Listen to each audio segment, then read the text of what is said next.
Buenas tardes, bienvenidos a semana 16, la última que nos queda.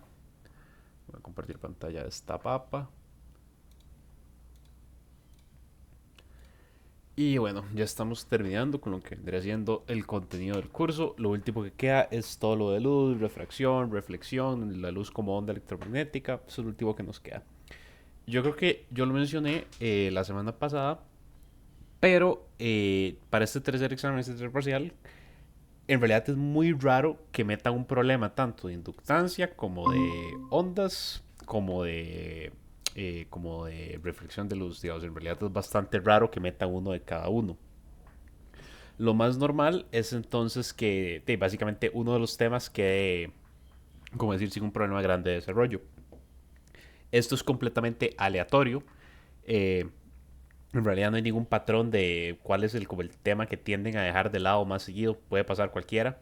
Pero sí es muy común que en este tipo de examen sean o dos problemas de desarrollo y dejen un tema fuera. O meta uno de cada tema, pero tienden a ser entonces bastante pequeños. Personalmente creo que el mejor escenario es cuando mete uno de cada tema porque tienden a ser bastante pequeños y bastante rápidos. Pero entonces lo que vamos a hacer hoy es ver un poquito de preguntas de marque con X, como decir de teoría, con este tema de reflexión de luz y ver un par de ejercicios del libro que se enfocan bastante como en operaciones simples, rápidas, con lo que es ley de Schnell, para como que ustedes tengan como referencias para soltarse un toquecito con eso. En el simulacro de examen 3 hay dos problemas de reflexión de luz que salieron en exámenes pasados, entonces por eso no los vamos a ver aquí, porque bueno, esa solución la van a tener ustedes cuando ya todos hayan subido la tarea. Hablando de eso, la tarea 3 y el simulacro, a más tardar, yo para ese lunes en la tarde-noche les tendría la solución de los dos y ya subidas las dos con todas las notas del test y tal para que ustedes estén como, sepan exactamente cómo están en el curso. Pero bueno, dicho esto, entonces vamos a ver, este es como el tipo de pregunta, cuando se habla de teoría, como el tipo de pregunta común que suelen hacer de luz. Y lo primero que van a preguntar, si preguntan algo de teoría, es esto, es reflexión total interna. Entonces, por ejemplo, esta pregunta dice, para que ocurra el fenómeno de reflexión total interna se requiere al menos que. Y la opción correcta es esta, que es que el rayo pase de un medio con mayor índice de refracción a uno con menor índice de refracción. Para que se dé esto, la reflexión total interna, básicamente hay dos condiciones que se tienen que cumplir, que es que la luz tiene que ir de un índice de refracción mayor a uno menor, digamos el N1 tiene que ser mayor que el N2, y el ángulo de incidencia tiene que ser mayor al ángulo crítico. Es decir, el ángulo con el que entra el rayo de luz tiene que ser mayor al ángulo crítico dentro de la superficie, dentro del prisma. Entonces aquí vemos que también lo pueden preguntar de otra forma. Nos dicen en los siguientes casos cuál de ellos se produce el fenómeno de reflexión total interna. Entonces lo que nos dan es diferentes casos de la luz pasando de un medio a otro.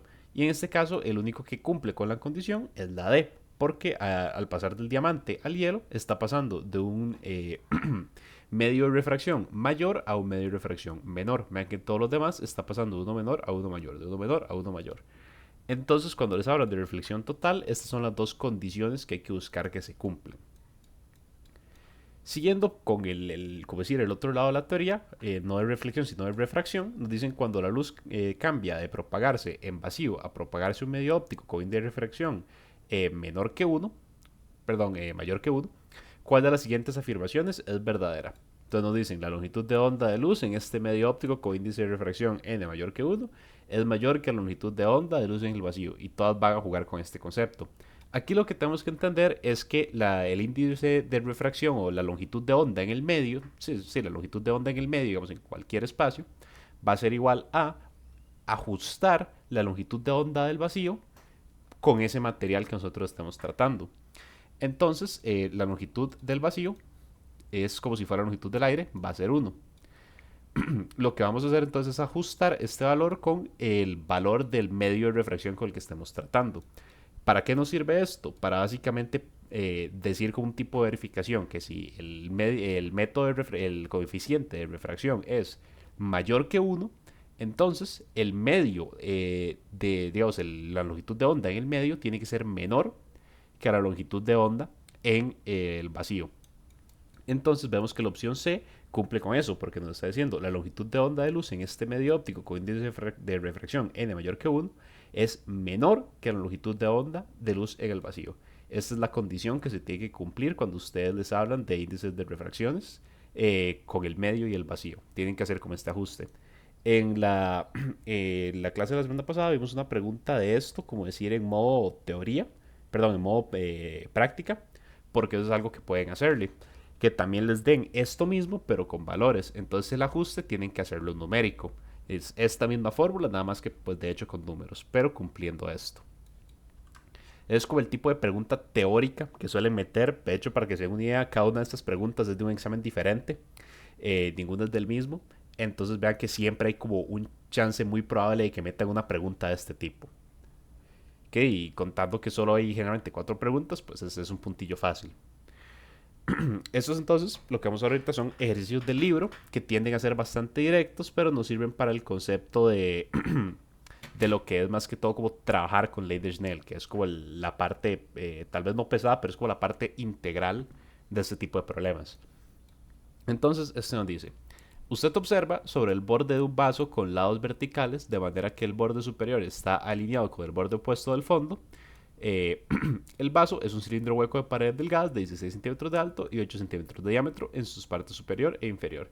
Mientras usted mantiene la vista en la misma posición, un amigo suyo llena el vaso con un líquido transparente y entonces usted ve una moneda pequeña en el centro del fondo del vaso. ¿Cuál es el índice de refracción del líquido? Básicamente, como esta pregunta está cortada por la página, la figura está en una situación bastante complicada y no quería como que hacerlo desordenado, entonces aquí les hice el dibujito. Básicamente es un vaso, o sea, es un cilindro sin tapa. Y lo que nos pone esto son dos condiciones. Entonces la primera condición nos dice nosotros tenemos el vaso y pues nosotros estamos viendo hacia abajo viendo como decir hacia abajo al vaso. Entonces este índice o ángulo de incidencia pues básicamente vamos a llamarlo teta A, que sabemos que por ley de ángulos, el ángulo de incidencia aquí va a ser el mismo ángulo de incidencia que tenemos aquí arriba. Ahora nosotros podemos sacar cuánto es ese ángulo de incidencia porque nos dan las medidas de los lados del vaso. Entonces vamos a decir, ok, como aquí está la hipotenusa, ok, tangente de teta A va a ser 8 entre 16, esto es 0,5. Aplicamos arco tangente y vamos a decir entonces que este ángulo va a medir 26,57 grados. Después, la segunda situación, nos dicen que un amigo llena el vaso con un líquido transparente y ahora nosotros estamos viendo de manera distinta. Ok, aquí este dibujo definitivamente no está a escala, pero entonces imaginemos que este pedazo que nosotros estamos viendo ahorita son 4 centímetros. Entonces, ahora como nosotros estamos viendo desde un punto diferente, el ángulo de incidencia B está cambiando. Entonces vamos a hacer lo mismo para sacar cuál es este nuevo ángulo de incidencia. Vamos a decir que la tangente sería esta vez 4 entre 16, que sería 0,25, y entonces este ángulo, teta B, nos va a dar 14,04. Y con esto ya tenemos todo lo que ocupamos para plantear la ley de Snell. La ley de Snell es esta de acá. Ustedes ya se la saben probablemente, pero básicamente lo que os dice esta ley es cómo relacionar los ángulos de incidencia de una superficie con los coeficientes de refracción de esas superficies, o medios, o líquidos, sea lo que sea. Entonces nos va a decir el coeficiente de refracción del primer medio multiplicado por el seno del ángulo de incidencia del primer medio va a ser igual al coeficiente de refracción del segundo medio por el ángulo de incidencia del segundo medio. Entonces nosotros ya sabemos que en este caso el primer medio es aire, que tiene un coeficiente de 1. Aquí dato curioso, si ustedes les dicen aire o vacío, los dos tienen coeficiente de 1 porque a veces ellos juegan con eso del enunciado, pero sepan que si les dicen aire vacío es coeficiente de 1. Tenemos el ángulo de incidencia teta alfa, que es este que sacamos acá. Y para el segundo escenario tenemos el índice de reversión del líquido que no conocemos por el ángulo de incidencia cuando está con el líquido que sí conocemos. Entonces de esto nosotros podemos despejar el valor del N líquido, del N2, y decir entonces que ese ángulo del N2 va a ser 1,84. Al ser una ley como bastante simple, digamos, porque son dos multiplicaciones, esto nosotros lo podemos poner a prueba para ver que hayamos hecho el cálculo bien. O sea, podemos ver que la multiplicación de esto va a ser igual a la multiplicación de esto, como para nosotros hacer la prueba y la verificación de que estamos yendo por buen camino.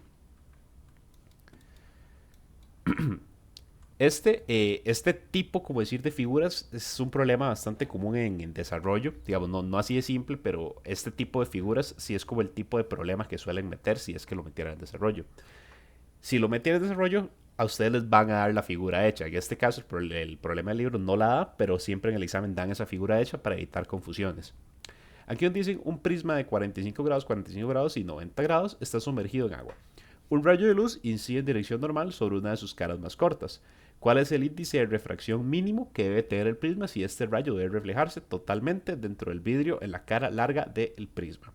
Ok, este prisma a nosotros dan tres ángulos, entonces nosotros entendemos que es un triángulo. Y pues al ser un triángulo, ángulo recto, ángulo de 45, ángulo de 45. Cuando nosotros nos dicen caras más cortas, tenemos que entender que al ser un ángulo, un triángulo rectángulo, nos está hablando de sus catetos, porque la hipotenusa pues siempre va a ser más larga que uno de los catetos. Entonces aquí este rayo nosotros lo podríamos hacer tanto de esta manera como de esta manera. Digamos, en cualquiera de las dos situaciones, en realidad el problema funciona de la misma manera. Vamos a borrar esto. ¿Por qué funciona de la misma manera? Porque al nosotros hacer como ese rayo de luz, que es lo que está entrando, se nos está formando un triángulo, ¿cómo es que se llama esto? Un triángulo semejante. Porque por el criterio de lado a lado o ángulo a ángulo, nosotros podemos decir, ok, este triángulo semejante que se está formando va a tener los mismos ángulos que el triángulo original. Entonces aquí se va a formar un ángulo de 45 grados por geometría. Pero ¿qué pasa? Que yo no sé cuánto es el resto de este ángulo. Este es mi ángulo crítico. Entonces yo lo que voy a decir es que para que ocurra la reflexión total, como hemos visto antes, el ángulo de incidencia tiene que ser mayor a mi ángulo crítico. Donde el ángulo de incidencia, perdón, en este caso es 45 grados. Entonces lo que yo voy a decir es, ok, entonces esto yo lo puedo expresar como que mi seno de mi ángulo crítico tiene que ser el índice de refracción del agua dividido entre el índice de refracción del prisma. ¿Qué es esto? Esto es básicamente N1 dividido entre N2. Recuerden que esto también sale de la ley que hemos visto, o no de la ley, pero hemos visto de la teoría que hemos visto más temprano. Básicamente es otra forma de expresar esto.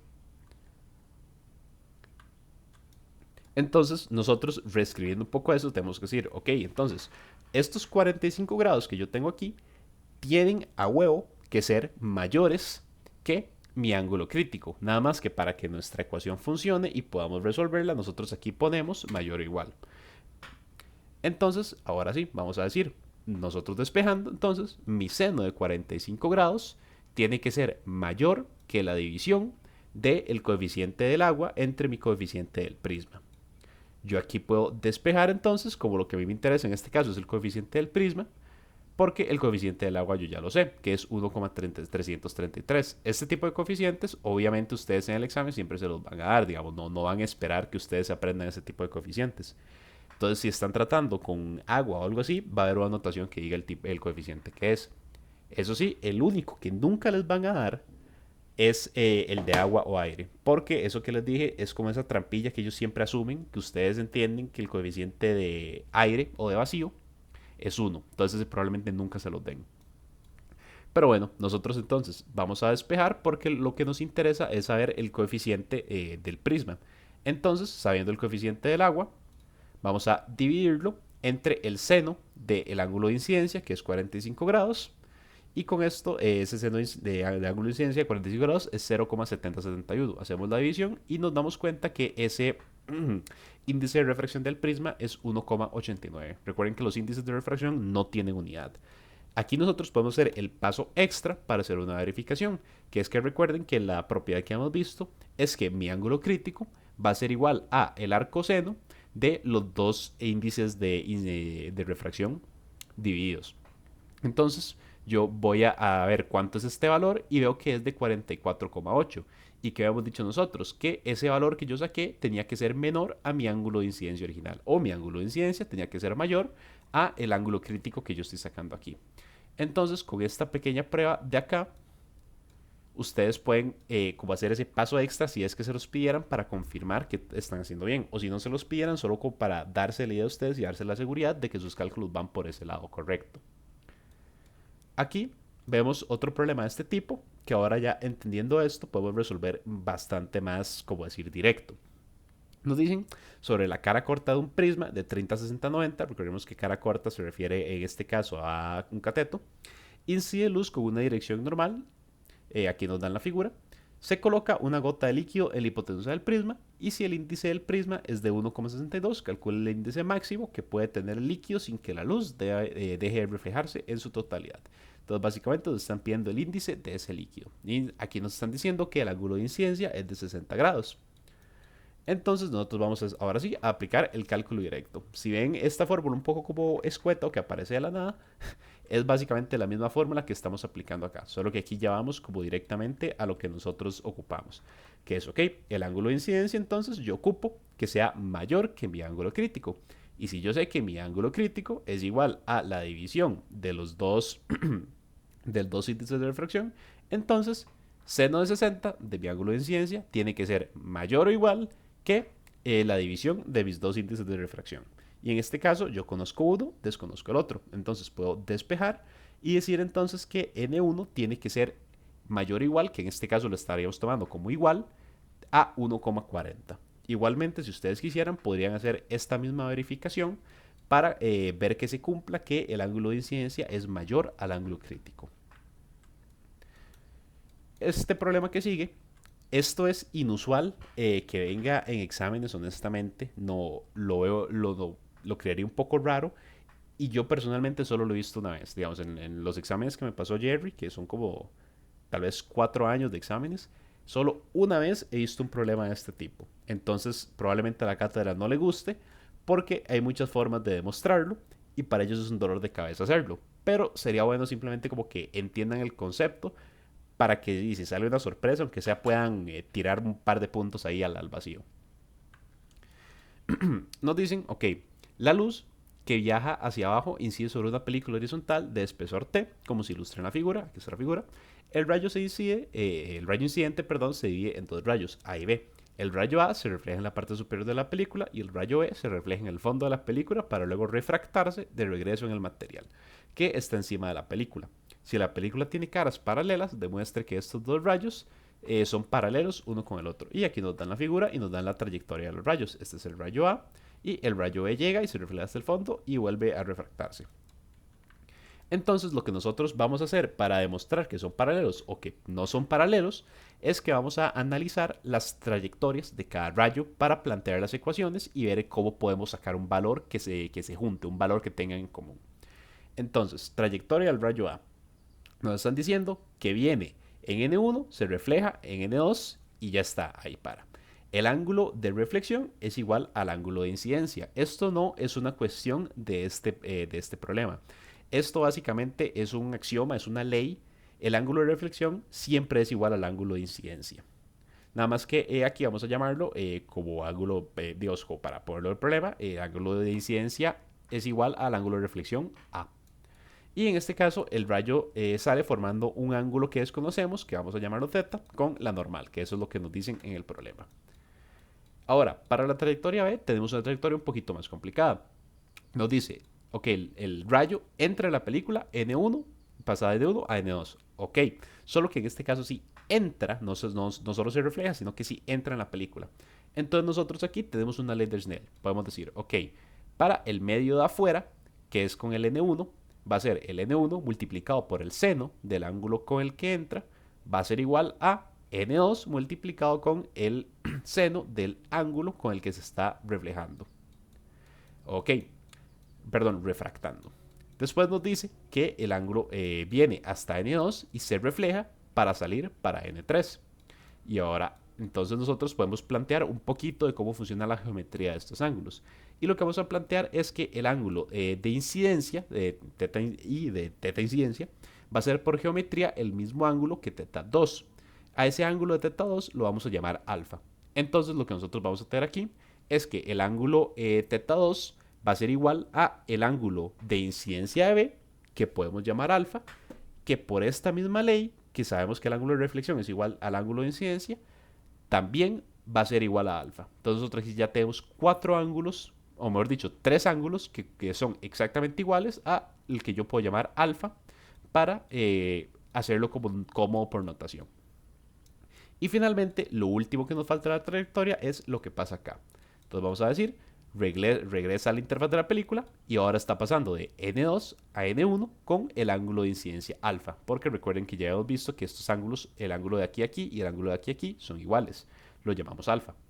Entonces, ahora sí, volvemos a plantear otra ley de Snell de cuando está saliendo, que es que este coeficiente de reflexión con el ángulo alfa, que es con el que está saliendo y con el que está entrando, va a ser igual a el coeficiente de el vacío que está aquí afuera multiplicado por el ángulo de refracción al salir, que aquí yo estoy llamando de esta manera. Y entonces aquí nosotros empezamos a ver similitudes porque están básicamente las dos rayos están compartiendo una ley de Snell, porque están compartiendo un ángulo con el que se están reflejando al salir. Entonces con esto yo voy a empezar a plantear un poquito de las ecuaciones. Vamos a decir, ok, entonces cuando el rayo está entrando, yo puedo decir que el coeficiente 1 por el ángulo de incidencia 1 va a ser igual a el coeficiente 2 por el ángulo de incidencia alfa. Y cuando está saliendo, entonces el coeficiente 2 multiplicado por el ángulo alfa va a ser igual entonces al coeficiente 1 por el ángulo de refracción que estamos llamando acá. Entonces, yo con esto ya puedo unir las dos ecuaciones porque yo estoy teniendo lo mismo en los dos lados. Entonces yo voy a unir las ecuaciones y voy a decir, entonces, ok, el primer coeficiente por el seno del primer ángulo, cuando entra, va a ser igual al primer coeficiente por el seno de ese ángulo cuando está saliendo. Si los coeficientes, digamos, son iguales, porque los dos son n1, que significa que entonces mi seno de teta 1 tiene que ser igual a mi seno de, se me acaba de olvidar cómo se llama esto, entonces se me acaba de olvidar cómo se llama la letra, yo les digo que a mí las letras griegas se me olvidan, vamos a llamarlo, no sé, vacío. Entonces yo tengo que, si mis dos coeficientes son iguales, yo básicamente tengo que tener que mis dos senos son iguales. Y si mis dos senos son iguales, es porque mis dos ángulos están midiendo lo mismo. Entonces, si ven lo que estamos haciendo aquí, es como poniendo las trayectorias, estamos metiéndonos hasta encontrar algo que tenga una similitud. Si nosotros no podemos encontrar esa similitud, no podemos decir que son paralelos. Pero entonces, como estos dos ángulos de reflexión y de refracción, perdón, no sé hablar, son iguales, nosotros podemos decir entonces que los rayos son paralelos. Y aquí ya estaría como dibujado el sistema. Entonces vemos que el ángulo A incide de esta manera, estos dos ángulos son iguales. El ángulo B incide y se refleja y se refracta aquí con ángulos alfa. Y finalmente el ángulo con el que sale entonces va a ser igual a el ángulo con el que estaría entrando el rayo A. Y por esto es que nosotros podemos decir, ok, son paralelos. Como les digo, este tipo de demostraciones en realidad son bastante poco comunes, pero sí es bueno tal vez como que ustedes simplemente tengan la noción ahí en el fondo de la mente de cómo funciona este tipo de demostraciones, por si se diera el caso de que los más son muy cabrones y les tira un problema de estos, que por lo menos puedan, aunque sea, plantearlo. ¿Y cómo lo plantean? Definen trayectorias, dicen por dónde pasa cada uno y luego empiezan a cocinar a ver si pueden encontrar algo en lo que se parezcan. Y aunque lo hagan mal, como empezaron el trayecto bien y luego están comparando, algún punto van a rescatar. Básicamente son como tipsillos para que el peor escenario posible en que les meta uno de estos. Les recomiendo, si estoy grabando todavía así, les recomiendo que en el canal donde yo subo todas estas madres, vayan a los videos del semestre pasado. Los videos del semestre pasado hay uno que se llama Semana 16, porque en ese video hay varios problemitas también tipo marque con X.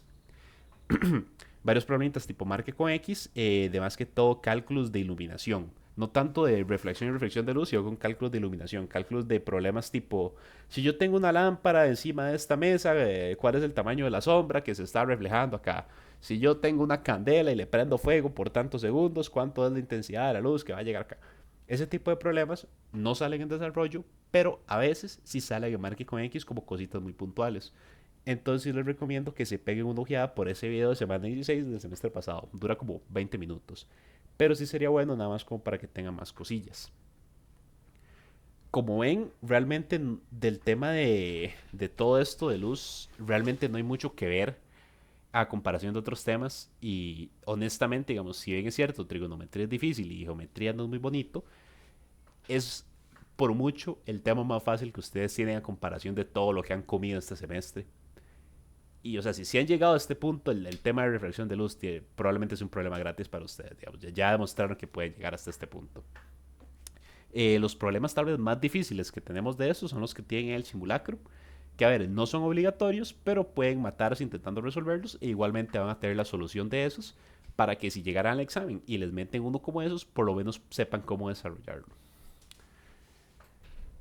Vamos a ver.